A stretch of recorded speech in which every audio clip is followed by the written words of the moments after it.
Quantas pessoas tentaram ser e não conseguiram? Sim. Quantas pessoas com rios de dinheiro que tentaram ser e não conseguiram? Verdade. E eu fui premiado por Deus de chegar uma Assembleia, Isso aí, cara. e fiz o supletivo, terminei, depois fiz o vestibular e fui, no ano de 2005, fazer faculdade de Direito no UBM. Cheguei lá, tinha pessoas lá com 18, 19, 17 anos e eu já com meus 40 anos de idade. E posso dizer que as suas notas eram melhores, posso afirmar? Não. Sempre a dificuldade.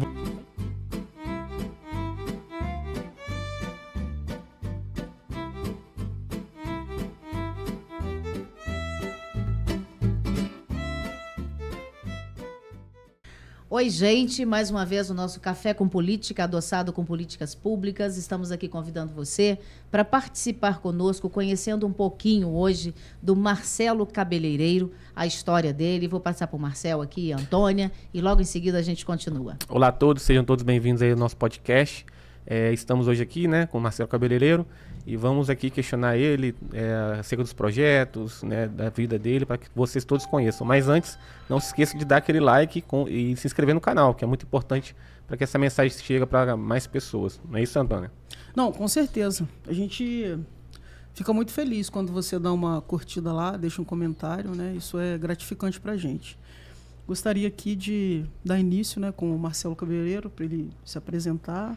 E, de antemão, já agradecer, né, por você ter aceitado o convite. Para a gente é de muita honra. Nós, em conjunto, né, em equipe aqui, nós decidimos o seu nome e prontamente, né, seu assessor lá nos atendeu, né, e hoje nós estamos aqui com você com muita honra, né, vi sua caminhada aí, a gente estudou sua caminhada, muito linda, e tem tudo a ver com Café com Política.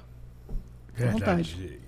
Eu que tenho que agradecer a oportunidade de estar aqui, podendo falar com vocês, né, com o seu público. Para mim é um momento importante, né, da gente falar da nossa história de luta e trabalho.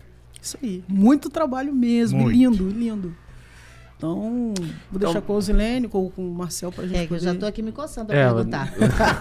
A primeira pergunta que eu quero saber por que é Marcelo Cabeleireiro. Porque ele já foi cabeleireiro, porque a gente sabe que você é advogado, porque né? eu sou Antônia Barbeira, né? Que eu sou barbeira. Você é barbeira, né?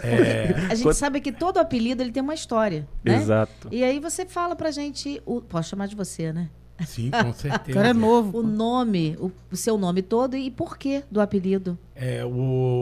Na verdade não é apelido, é da profissão mesmo. Sim. Eu fui cabeleireiro por legal. 33 anos, né? Parei de cortar cabelo agora em 2018, Então tem pouco quando tempo. me elegi a deputado. Eu parei de cortar cabelo porque não dava mais, porque Conciliar, eu ficava a semana inteira no Rio e quando chegava no fim de semana eu não tinha condições de trabalhar como cabeleireiro. Terminei a minha função de cabeleireiro no final de 2018.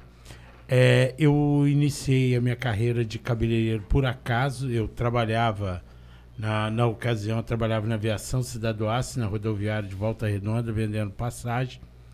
Eu entrei num salão para cortar o meu cabelo. Cheguei no guichê de passagem, onde encontrei com meus colegas de trabalho e falei, vou fazer um curso de cabeleireiro e vou ganhar dinheiro como cabeleireiro. Eu vou ganhar mais do que trabalhando aqui na empresa.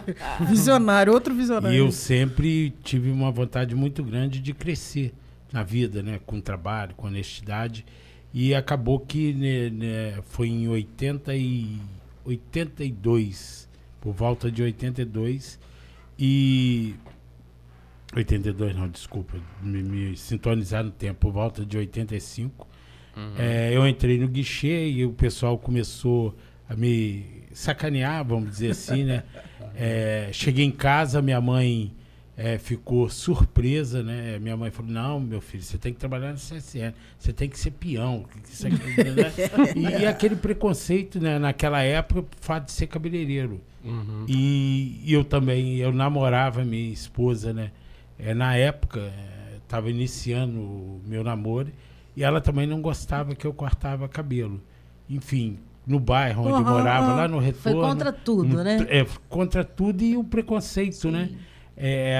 para eles era muito estranho naquela época. Eu jovem, eu estava com meus 22 anos, né? E de repente a minha vida inteira foi rodoviário, porque eu trabalhei 13 anos como rodoviário, e de repente eu mudei para a profissão de cabeleireiro. Comecei a fazer curso de cabeleireiro, fiz curso com o Braulio, fiz curso com a Jo, fiz curso com o Marcondes no Retiro. Meu parente. Então, os meus professores foram de Volta Redonda. Iniciei, lógico, com em Barra Mansa, mas eu tenho uma história muito forte em Volta Redonda de trabalho, de curso, enfim. Eu fui, sim, cabeleireiro por cerca de 33 anos. Cabeleireiro masculino e feminino. Foi nessa profissão que você ficou popular? Sim. Eu comecei a me tornar popular através da profissão de Marcelo Cabeleireiro. Então, na verdade, corrigindo, não é um apelido, é o nome da sua profissão. Profissão. Mesmo. Né? Então, eu trabalhei. E mais ainda, você tem muito orgulho dela. Muito. E eu sempre digo, né, que... Levou o nome e a profissão hoje na minha época, as crianças não gostavam de cortar cabelo com barbeiro. Não, agora... Só queriam cortar com o cabeleireiro. Hoje é o inverso. Agora é barbeiro. A maioria quer cortar com barbeiro. E nas minhas caminhadas, enquanto vários salões, a gente brinca como é que muda, né? Como é que transforma, como é que a época, aquela visão, ela transforma, ela muda. Então... Falando dessa trajetória sua de que antigamente, né, o pessoal tinha esse preconceito, hoje, na verdade, os meninos fazem questão. Eles começam como barbeiro só com a máquina, quando você vai ver, o cara tá lá. Tranquilo, é isso cortando. Aí. E o preconceito, né? Tanto no preconceito do nome barbeiro, naquela ocasião, quanto também o cabeleireiro. O homem cabeleireiro. Então você cortava cabelos de homens, de mulheres? Homem, mulher, tudo, fazia tudo. Reflexo, alongamento, tudo. E pelo jeito deu certo, né? Deu. Porque 30 anos você ganhou bastante dinheiro. Ganhei. Deu pra sair o cabeleireiro ou barbeiro que não ganha dinheiro hoje é porque ele é muito ruim na tesoura. Porque é difícil máquina, você ver um barbeiro ou um cabeleireiro passar dificuldade financeira. Verdade, exatamente. O cabeleireiro e o barbeiro, ele trabalha em qualquer lugar, qualquer setor, qualquer cidade. Botou uma cadeira ali, botou uma máquina, botou uma tesoura, ele ganha o dinheiro que ele quiser. Empreendedor. É verdade. É verdade. Mas essa popularidade, ela não vem só da profissão, talvez venha pela sua pessoa também, exatamente, né? Pela sua personalidade, pelas suas virtudes, né, também, né? Porque se fosse assim, todo cabeleireiro ganhava para deputado, vereador, não. Você tem um diferencial aí. Tem um diferencial que precisa contar pra gente. O diferencial eu sou de família humilde, né? A minha vida foi muito difícil desde da minha fase de criança e adolescente. Pra você ter uma ideia, eu lavava carro no Jardim das Preguiças, no município de Barra Mansa. Eu vendia coxinha, geladinho para as pessoas que moravam no Retorno, no Ano Bom, perto da Vila Delgado. Então eu comecei a trabalhar muito novo, porque meu pai separou da minha mãe, a gente era 7 irmãos, eu era o irmão dos homens, o mais velho, tenho uma irmã mais velha do que eu, então eu comecei muito cedo para trabalhar, para ajudar minha mãe e ajudar meus irmãos. Para você ter uma ideia, eu comecei a trabalhar de cobrador de ônibus, eu não sabia nem sair de Barra Mansa, ir para Volta Redonda direito, para trabalhar na aviação Sul-Fluminense em Volta Redonda, no Retiro, comer poeira em vários bairros naquela época. Você imagina uma criança naquela época, lá no ano de 79, de carteira assinada, trabalhando de cobrador de ônibus. Hoje já não pode. O ano do meu nascimento, 79. Teria que ser jovem aprendiz. Quando você estava nascendo, eu já estava lá no banco de cobrador de ônibus trabalhando. Honra saber disso. E eu tenho um orgulho muito... Enaltece mais para mim saber um pouco mais. E eu tenho um orgulho muito grande disso, porque isso me ensinou a ser homem, né? Porque eu trabalhava, quem recebia o meu pagamento era minha mãe. Nossa. A roupa que eu tinha para usar era o uniforme de cobrador de ônibus.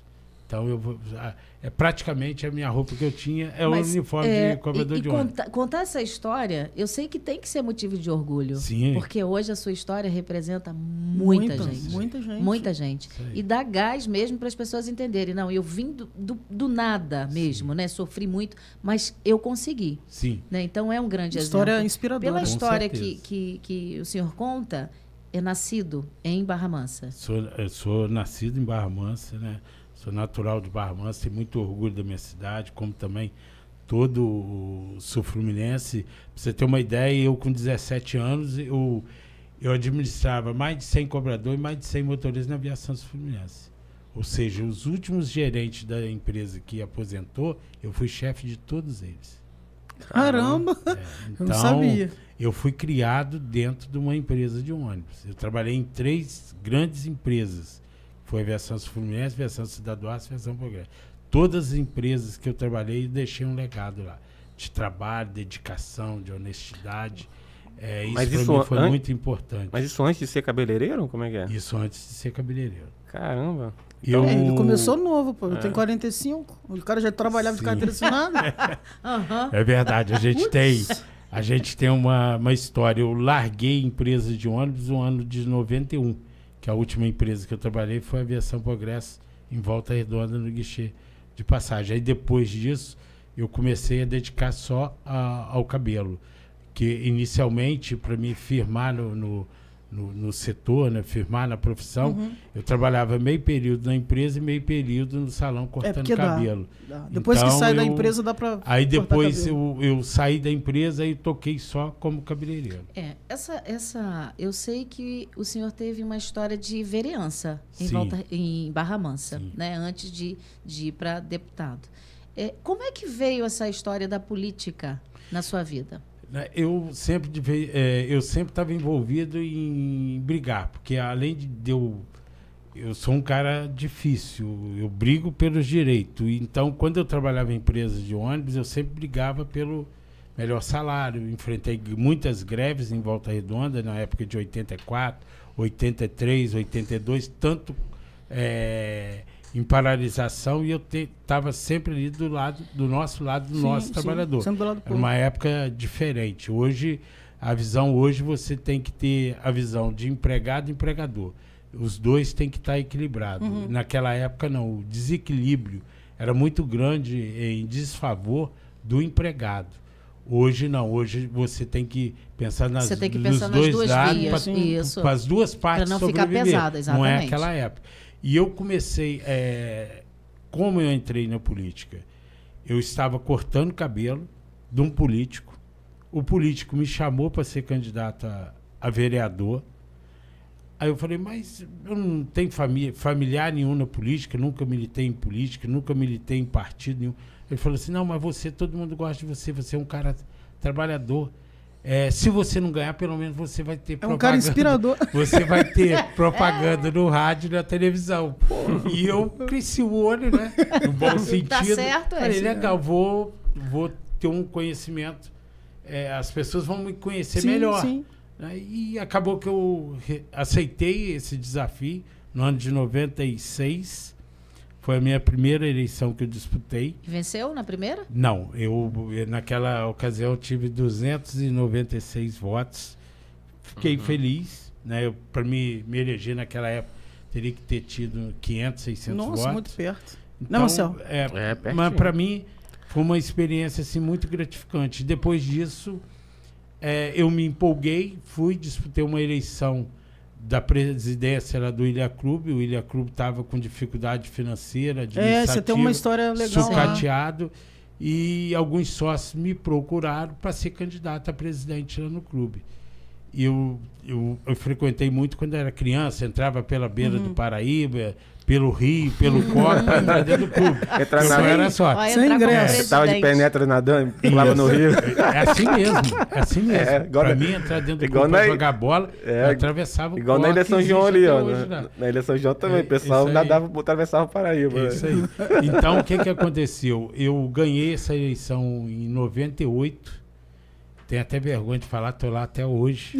Não, isso é orgulho. Tem várias eleições, conseguimos reformar o clube. Hoje o clube está lá todo estruturado, com energia solar. Sim, são poucos muitos elogios relacionados a isso. Que hoje tem energia solar. A gente implementou no clube lá, um clube estruturado. É um clube lá que a gente tem mais de 10 jogadores que estão fora hoje no país. Nós estamos começando a entrevistar aquelas crianças que passaram lá, que se tornaram jogadores Trajetória, né? de futebol, tanto no Voltaço, quanto na Arábia, quanto na França.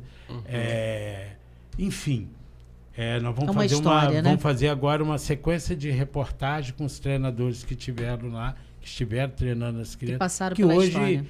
pessoas que estão ricas, que saiu de uma quadra de futsal do Ilha Clube. Então, isso para nós é muito gratificante. Eu estou lá há 20 e poucos anos na presidência. É um clube que não tem ação nenhuma trabalhista, ação nenhuma civil nem criminal. Um clube limpo, um clube que tem um CNPJ de responsabilidade. É um clube que só promove o social. A gente não promove baderna. Eu acredito que o Ilha Clube faz parte da história do município de Barra Mansa. É um clube que já teve lá Roberto Carlos 2 vezes. Sim. Ou seja, todos os cantores de renome já se passaram por lá. Conheci meu amigo lá, o Tonzão. É. Tonzão também se apresentou lá no Ilha Clube. A gente foi lá e ele estava se apresentando lá. Foi lá que eu conheci. É uma história também dentro do Ilha Clube na questão administrativa. E voltando lá na política, eu voltei a disputar a eleição e no ano de 2000 eu fui eleito vereador, né, naquela ocasião pelo PDT. Eu tive 807 votos. Depois eu fui para minha reeleição em 2004, perdi, eu dobrei meus votos, fui para 1.596 votos, perdi. Como naquela época a gente trabalhava, a gente não tinha muita oportunidade de estudar, que hoje o jovem tem oportunidade. Sim. Até de se fazer uma faculdade e terminar. Sim. Naquela época você trabalhava ou de manhã ou de tarde. Você chegava na garagem no Retiro, 10 horas da manhã, parar meia-noite, 1 hora da manhã. Sem condição. Era 12, 13 horas que a gente trabalhava naquela época. Então, uma loucura naquela época você ser rodoviário. E eu não tive muito tempo de estudar, não. Ou eu trabalhava, ou eu estudava. Ou eu ajudava a minha mãe, eu tocava o estudo. E acabou que não deu para me tocar o estudo. Eu fui, e no ano de 90 eu casei, voltei a estudar, terminei o ensino fundamental. Perdi a minha reeleição em 2004, eu tinha um sonho de ser advogado. Voltei ativamente dentro do salão, trabalhar mais tempo dentro do salão. Esse sonho de advogado era porque você sempre ficava... Sempre quis ter vontade de estudar, sim, né? naquela causa formado, também de defender os trabalhadores da empresa. Então, eu fui para um desafio mais difícil da minha vida, que era terminar o ensino médio num período curto. E fiz o supletivo, terminei, depois fiz o vestibular e fui, no ano de 2005, fazer faculdade de Direito no UBM. Cheguei lá, tinha pessoas lá com 18, 19, 17 anos e eu já com meus 40 anos de idade. E posso dizer que as suas notas eram melhores, posso afirmar? Não. Sempre a dificuldade. Você imagina, você não tem uma base, você não tem um alicerce bacana. Sim. Você vai para uma faculdade para fazer um curso de Direito. Eu fui aprender a interpretar o texto com meus 40 anos, através de colegas meus que estudavam, que me ajudavam. Sempre tem, né? Sempre tem um amigo que... E me ensinava. Porque hoje, se o advogado que não interpreta um artigo de lei... Pode esquecer. Pode esquecer. Porque você tem que ler o artigo de lei e entender o que aquela letra da lei está querendo dizer. O que está te orientando. E a lei era totalmente interpretativa, né? Interpretativa. Então, o que aconteceu? Eu fui, graças a Deus, dentro do salão, as pessoas falaram: Marcelo, você não vai terminar seu curso de Direito. É um curso longo, é um curso de 5 anos, é um curso difícil. E é aquele negócio, né? A pessoa sempre torcendo pro touro, nunca pro tourinho. O pessoal falava: não, você é esforçado, você é bacana, mas você não vai conseguir. Mas, graças a Deus, eu terminei meu curso de Direito. Dentro do curso, eu voltei a disputar uma eleição em 2008. Eu ganhei uma eleição em 2008, ganhei uma reeleição em 2012, ganhei uma reeleição em 2016 e ganhei uma eleição de deputado em 2018. Aí não parou mais, né? Não, e nesse tempo todo eu concluí meu curso, eu fiz uma pós-graduação de Direito Público e Tributário, me qualifiquei, me tornei um vereador mais atuante e mais conhecedor de leis. Para servir o povo, né? Servir o povo. E isso, para mim, foi muito gratificante. E tive a oportunidade de de ser deputado, porque não é qualquer um que chega lá, não. Exatamente. A gente tem história política, tanto de Barra Mansa, Volta Redonda, na região. Quantas pessoas tentaram ser e não conseguiram? Sim. Quantas pessoas com rios de dinheiro que tentaram ser e não conseguiram? Verdade. E eu fui premiado por Deus de chegar uma Assembleia, né? Isso aí, cara. Isso aí. Isso, se emocione, porque é muita pobre. honra. Mas é isso. Não, e é muito exatamente lindo quando a gente vê um político se preparando, né, para servir, né, Marcel? Tô até Pois é. arrepiada, cara. Então, tipo assim, porque hoje a gente vê que a política, né, em alguns casos, as pessoas são muito vazias dela mesmo, de política mesmo. E hoje a gente ouviu de você aqui que você, né, passou por essa fase toda e você se preparou para poder servir. Sim. Tá?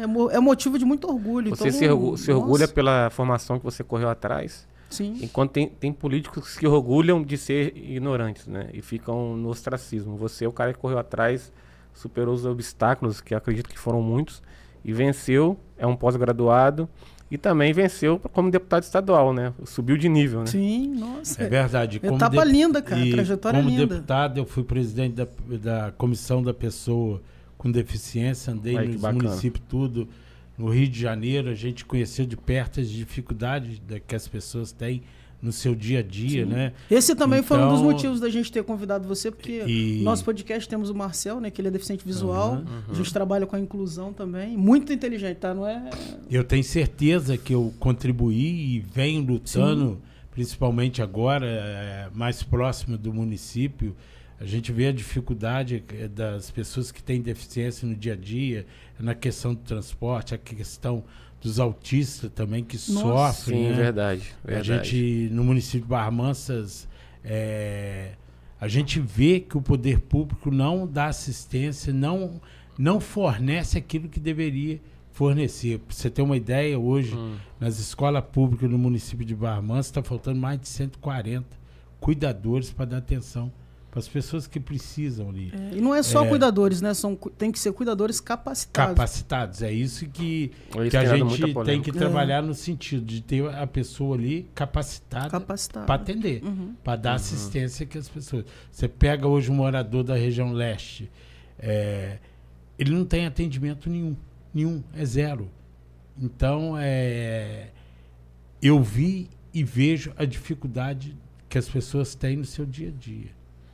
E a gente tem que mudar essa situação, não só no município de Barra Mansa, mas também em vários municípios da região do nosso estado, porque falta tudo.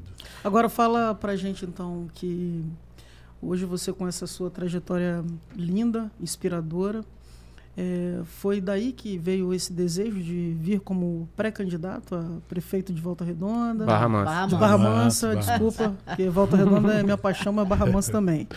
E queria que você contasse um pouquinho dessa sua paixão. A gente já ouviu, né, a sua história, um pouco dela, que a gente sabe que ela é bem extensa. E gostaria que você falasse, né, que eu sei que é com muito carinho, com muito amor que você fala de Barra Mansa, e queria saber esse desejo de vir como pré-candidato a prefeito da cidade. Voltando a falar, né, você quando é criança, na rua, no bairro, conversando, sempre... As pessoas falam, Marcelo, você ainda vai ser prefeito de Barra Mansa, aquela coisa toda, ao longo da minha trajetória política. Se você falasse, Marcelo, você queria ser prefeito ou deputado? Eu te confesso que a minha derrota para deputado, eu fiquei muito triste, né? Apesar de ter tido aí 32 mil votos. Muito bem votado, né? Nossa. E nesse meio tempo eu fiz muita amizade com muitas pessoas em toda a região. Foi mais votado do que os candidatos a deputados aqui de Volta Redonda. Proporcionalmente, sim. Acabou que eu criei muito um laço de amizade com prefeitos, com lideranças políticas dos municípios. Enfim, as pessoas gostavam de mim, prova disso que me ajudaram. Mas por questão de legenda, questão de decisão judicial, né, que tem a decisão judicial. Você pode cometer o mesmo crime, se é a mesma coisa. Para você uma, para outra outra. E foi o que aconteceu. Eu me elegi, né? Me reelegi só por uma decisão judicial. Eles aplicaram no tapetão, eu perdi a minha cadeira. E que voltou ao tema de novo agora, né? Existe até a possibilidade de eu voltar. Mas voltando lá, tá na torcida. se você fala assim... Tá correndo. Você queria ter continuado deputado? Queria. Estava me adaptando. Sim. Você chega numa assembleia onde tem lá 69 deputados, muitos deles com 8, 9, 10 mandatos, deputados de tudo quanto é tipo, de tudo quanto é jeito de fazer política. Você, para chegar na Assembleia Legislativa, para você entrar pela porta da frente e sair pela porta da frente, tem que ser honesto, tem que ser correto e saber com quem se mistura. Graças a Deus eu fiz isso. Não tem meu nome envolvido em corrupção, nem quando fui vereador e nem quanto deputado. Sim, a gente... Eu fiz o meu mandato correto. Honroso, né? E depois que eu perdi, e aí você junta os cacos, né? Você Recomeça, né? recomeça. E as pessoas, né, os moradores de Barra Mansa têm um carinho muito grande por mim. Você tinha uns projetos relacionados ao Tribunal de Justiça sobre... Acho que não sei se é tornar Barra Mansa comarca de entrância especial, não sei na época. Não nós conseguimos... Vocês conseguiram, né? Aprovar uma lei, né, colocando a comarca do município de Barra Mansa em entrância especial. Traz vários elevação da comarca. Né? Eu fiz isso na cidade de Barra Mansa e fiz isso na cidade de Resende. Olha. Ó, que legal. Ou seja, consegui elevar a elevação das comarcas. Isso também foi um feito como bacana. Deputado. A gente também criou a Lei Rosinha. Eu coloquei 8 municípios na Lei Rosinha, que reduz o ICMS de 19% para 3%. Eu botei Barra Mansa, Volta Redonda, né? Botei Resende, botei Angra dos Reis, botei Rio Claro, botei Quatis e Portel. 8 municípios. Uma coisa que vários deputados tentaram e não conseguiram. Parabéns. O cabeleireiro foi lá, o peão cabeleireiro foi lá e conseguiu colocar todos esses municípios para que a gente possa estar incentivando postos de trabalho no município. Sou coautor da Lei do Aço, né, que está previsão aí de gerar de mais de 4.800 postos de trabalho em Volta Redonda, que as empresas cinturão do aço que trabalham em torno da CSN, essas leis estão aprovadas e a gente espera que traga desenvolvimento econômico para a nossa região e postos de trabalho para os nossos jovens, que é um momento importante que a gente tem que lutar, capacitar os jovens e melhorar a questão também, não só profissional, mas também a questão do salário, porque quando a pessoa recebe um salário bacana, você movimenta todo o nosso comércio, ele pode dar uma qualidade de vida melhor. Movimenta a economia, né? É isso aí. Então foi um dos marcos também do meu mandato de deputado. Legal. Você como pré-candidato, quais são os seus projetos aí para Barra Mansa? O que você pode falar para as pessoas, né, que te apoiam, né, que possam te apoiar no futuro? Barra Mansa eu tenho caminhado, passeado pelos bairros. Pra você ter uma ideia, a Vista Alegre é um bairro populoso, grande. Eu já rodei a Vista Alegre andando e conversando com as pessoas. É muito grande. 3 vezes. Na região leste, 2 vezes. A maioria dos outros bairros, eu conheço as questões que não chega o serviço público. Você pega a região leste, hoje a maioria das casas não tem água tratada, não chega. E a região leste, a água fornecida para a região leste é do município de Volta Redonda, ou seja, Barra Mansa compra água de Volta Redonda para fornecer para os seus munícipes. Então, há uma necessidade de você construir uma estação de tratamento de água na divisa de Barra Mansa e Volta Redonda para abastecer esses bairros que têm dificuldade. Questão do transporte também. Há uma necessidade muito grande de você remodelar todo o sistema de transporte do município. O trânsito em Barra Mansa é terrível, né? Tanto o trânsito quanto a questão também de transporte passageiro. Os moradores da região leste, praticamente alguns bairros não têm ônibus. Nem micro-ônibus, nem ônibus. Ou seja, você sobe morrão, desce morrão com bolsa de compra a pé, sem assistência. Tanto ela, no tocante da educação, na educação, a gente entende que o próximo gestor ele tem que aumentar o número, né, de colégios de tempo integral. Para você ter uma ideia, na região leste não funciona. Outras regiões também populosas, onde a região é carente, que precisa de colégio de tempo integral, porque muitas das vezes a mãe sai para trabalhar, deixa o filho com a avó, ou com o vô, ou com o vizinho, ou com o amigo, e muitas às vezes até na rua. A mãe larga a casa aberta, põe lá o prato de comida em cima da mesa e a criança fica ali, porque não tem com quem deixar. Barra Mansa, ele tem um diferencial. Eu costumo dizer o seguinte, em população, nós somos maiores, né? Sim. Volta Redonda. Mas, geograficamente falando, Barra Mansa é um absurdamente grande. Sim, mas é enorme, muito né? grande, muito. Ela é muito extensa. Bem e maior os que bairros Volta também Redonda. são muito Muito. longe. E é de morro, né? Barra Mansa Sim. tem muitos bairros que são morros. Ou seja, falta infraestrutura, falta muro de contenção, falta transporte, falta médico, falta tudo. A fala, né, que o senhor diz em relação a Barra Mansa é importante, porque a gente entende que política pública, principalmente, a gente sempre fala que é política de continuidade. Né? Se preocupar com o futuro. Anteriormente, a gente estava conversando com uma outra pessoa, o doutor Alex Martins, e ele fala realmente de projetos de 40 anos. E a gente precisa pensar mesmo de política. Eu costumo dizer e brincar que a política ela não se difere de educação de filhos. Você não começou hoje para o seu filho estar educado amanhã. Você faz um projeto ao longo tempo. Né? A vida inteira você vai fazendo. Então, quando o senhor se emociona falando de política, da sua história, isso é bom, para que as pessoas vejam que ainda tem emoção em tudo aquilo, nessa história que o senhor contou. E tudo aquilo que você faz com emoção, você quer fazer e você vai fazer bem. O resultado então, assim, é sempre excelente. bom. E a política é maravilhosa, porque você não pode perder a capacidade de empatia. Sim. Senão você não consegue trabalhar. Exatamente. Né? Isso é muito importante. E outra, eu tenho andado em vários bairros e a responsabilidade é grande. Demais. Quem não tem responsabilidade, ele pode estar ali enganando o povo. Eu não tenho coragem de voltar em determinado bairro aonde eu cheguei, as pessoas conversaram, choraram, pediram, me abraçaram, falaram assim, vou votar em você. Eu estou confiando em você. Não me decepciona. E essa palavra, ela toca. No fundo, né? Toca. Quem tem vergonha na cara e quem sabe que aquela pessoa está ali, está na dificuldade e quer um pouquinho do serviço público, ele quer uma capina, ele quer uma troca de lâmpada, ele quer um ônibus, ele quer receber um tratamento médico. Direito, né? Ele quer um direito. Né? Aí você me pergunta, mas dá para atender a população? Dá.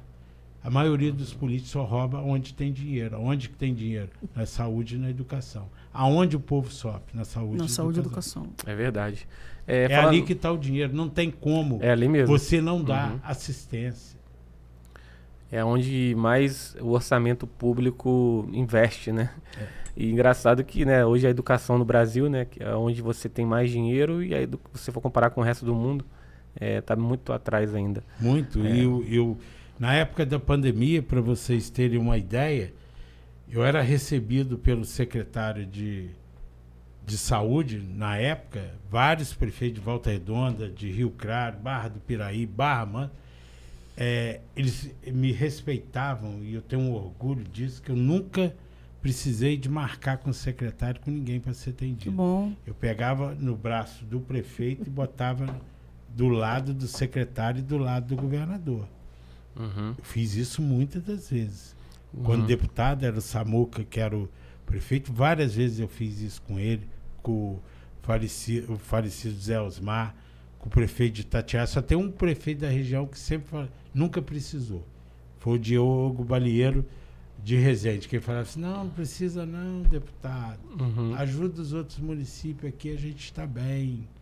Mas o resto dos prefeitos, todos eles bateram na minha porta, todos eles. Você atendeu com excelência. Recurso para todos os municípios. Só não foi para Resende porque o prefeito disse falava que não precisava. E aquela história de Barra Mansa, que é uma história antiga do Parque de Manobras, já foi concluído? Porque assim, é uma história longa, né? É uma história que pendura aí há mais de 70 anos. Não foi concluída ainda? Não foi e nem vai ser. Não acredito. Sério? É verdade. Fizeram uma nova via, né?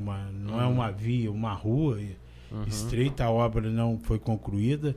Ultimamente o trem ele aumentou a velocidade, Ao longo desses últimos 2 anos, já perdemos várias vidas ali. Semana passada... Há pouco tempo, um rapaz de 48 anos. O trem, ele vem hoje numa velocidade excessiva. Caramba. E Barra Mansa não é que nem Volta Redonda. As passagens em Volta Redonda não existe passagem de nível. Né? Aqui em Volta Redonda é viaduto. A linha É viaduto, Barra Mansa não.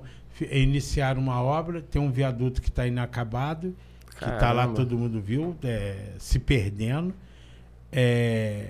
Fizeram uma rua no centro da cidade, no qual agora o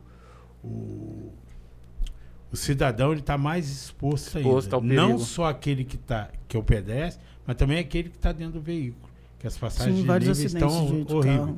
Para resolver é você desapropriar, fazer viadutos ou fazer submerso, né? Fazer passagem submerso para você não ter aquela travessia. Ou seja, Barra Mansa continua matando, as pessoas continuam perdendo vida, o trem continua hoje com uma velocidade excessiva, muito maior do que anos atrás, e as pessoas estão morrendo. Prova disso é os números que dizem. Sim. E não resolveu Estatística nada. não mente, né? Não. E não resolveu nada, porque continua o trem passando e continua as pessoas passando pelas passagens de nível. Gente, nós temos o propósito aqui no nosso podcast de não ultrapassarmos 35 minutos. Ótimo. Até para facilitar que as pessoas acessem, né? E assistam, seja né? viável. Sim. Tão gostoso, exatamente. eu gosto. Eu queria muito te agradecer. Eu não conhecia. A primeira vez que eu vejo o senhor de perto, eu estou muito orgulhosa da sua emoção, né? Porque a gente não pode perder. Sim. Então, parabéns. Desejo muita sorte. Eu falei para uma pessoa e vou repetir para o senhor: sorte, ela está atrelada à competência. Sim. E pela sua história, eu sei que o senhor tem muita. Sim. Então, desejo toda a sorte, que Deus te abençoe. Tá bom? É claro que a gente vai finalizar aqui mandando um beijo para todo mundo. O Marcel, o Antônio vão falar. E logo ao final, não esqueça de divulgar a sua rede social. Sim. Tá bom? Para a gente é uma honra tê-lo aqui, um representante de Barra Mansa, né? É o primeiro representante de Barra Mansa. Sim. A gente só Com muita honra. muita honra, né? O primeiro político que representa a cidade de Barra Mansa. A gente pretende trazer mais pessoas também, até de outras cidades. Sim. Agradeço a sua presença. Gostei muito da sua história. É uma história de vencedora, né? Uma história que você venceu os obstáculos, veio de origem humilde. E isso nos inspira bastante. E pessoal, antes de passar para a Antônia e o Marcelo dar suas considerações finais, pedir para vocês clicarem no like aí, se inscrever no canal e também pedir a doação, né? Aquele Pix para ajudar o projeto Além da Visão. O QR Code vai aparecer na tela. Você que deseja doar, ajudar nosso instituto, fique à vontade, a gente agradece e Deus abençoe a todos. Sim, como sempre, eu vou deixar aqui a minha fala para as considerações final com o Marcelo, né? Dando veracidade aí à fala da Osilene e do Marcel. Vou deixar o meu tempo para ele, que eu gostei muito mesmo, de verdade. Bom, eu quero agradecer, né, a oportunidade de estar fazendo esse bate-papo aqui com vocês. E a mensagem que eu deixo a gente pode chegar onde quiser. Basta querer trabalhar, ser honesto. É isso aí. A gente tem vários exemplos, né? Toda hora a gente assiste. Toda hora. Um gari que virou médico. Sim, sim. Então, tem que acreditar. O cabeleireiro E que eu virou acredito. deputado, vereador. Advogado, Advogado. pós-graduado Pós-graduado. E Pós-graduado em? em direito tributário, né? tributário e administrativo. Então, para mim, eu tenho orgulho e me emociono, Sim. que eu sei o que eu passei. Uhum. Eu não cheguei aonde eu cheguei comprando pessoas, não. Por isso que eu falo. Quando o cidadão vai escolher um político, verifique a sua história. Pesquise o CPF. É isso aí. Porque a história não mente. Às vezes a gente vota numa pessoa, a pessoa nos decepciona. Quando decepciona, a gente tira ele também.